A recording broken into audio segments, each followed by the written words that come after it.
Social media తోటి influence అవుతున్నారు, friend circle నుంచి ఇన్ఫ్లుయెన్స్ అవుతున్నారు.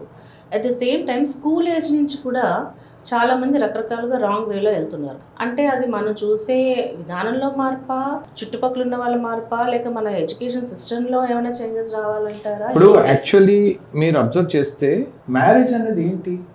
Is it a society need? కాదు. Is it a personal need? It's a personal need. When it is a personal need fulfil అయిన తర్వాత, నేను ఇందాక మీకు చెప్పిన ఎగ్జాంపుల్ అదే, మూడో బిర్యానీ తీసుకొస్తే మనం తినం.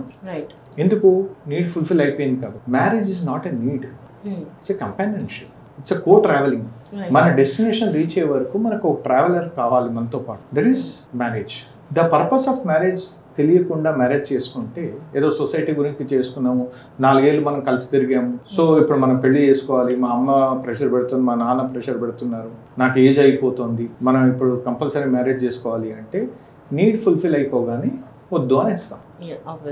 బికాస్ అది కూడా ఒక ఆకలి. దట్ బయాలజికల్ నీడ్ అనేది ఒక ఆకలి. ఆకలి తీరిన తర్వాత ఫుడ్ అవసరం లేదు.